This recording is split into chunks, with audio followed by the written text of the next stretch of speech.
Yeah. I mean, I'm not a big believer in things like that, but it's made me. Come on, man. Come on. I know.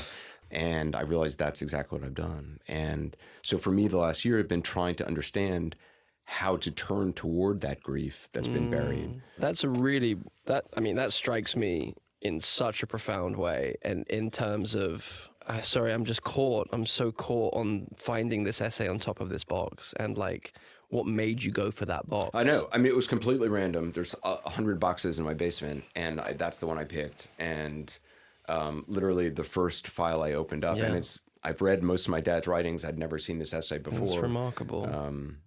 Yeah. If, until we pass, because we never get enough time with each other, right? Mm-hmm. No matter if someone lives till 60, 15, or, 99. So I hope this grief stays with me because it's all the unexpressed love that I didn't get to tell her. And I told her every day. We all told her every day. She was the best of us.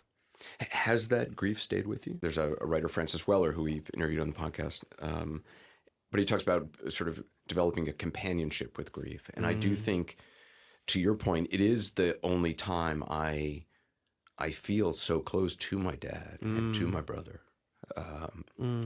And what I have found just in the small steps that I've begun to take to kind of turn toward the grief and sort of touch it and then come back and touch it again, I'm actually able to feel them in a way that I've not allowed myself to for a long time. And it's lovely. And it really struck me as I just think there's such a dearth of people talking about this thing which all of us go through and which every single person goes through this. It is wild to me that we're not talking about this all the time. Agreed. That people aren't like on the bus like, who have you lost? I mean, like it just feels like this enormous thing which we're all just ignoring. I don't know. Yeah, yes. Oh, yeah. No, The Journey. It was The Journey. The poem The Mary Journey. Oliver. I love Mary Oliver too. I would mostly read her Mary Oliver when she was in hospice. And she was so polite and so considerate. She would never tell me to shut up. She would never ask for what she needed. So after every single poem, I would say to her, again, another, or quiet. And I would give her 3 options, and she would say again. So I would read Wild Geese to her again. I'd be like, again, another, or some quiet. And she was like, maybe some quiet, darling. Like it's like I had to force.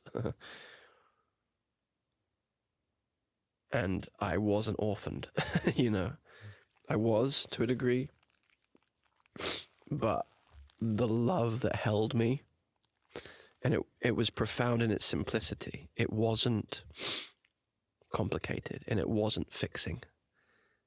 None of these people tried to fix it. They didn't try to run away from it either. But basically they were saying, if you need us to sit with you while you cry, we can do that.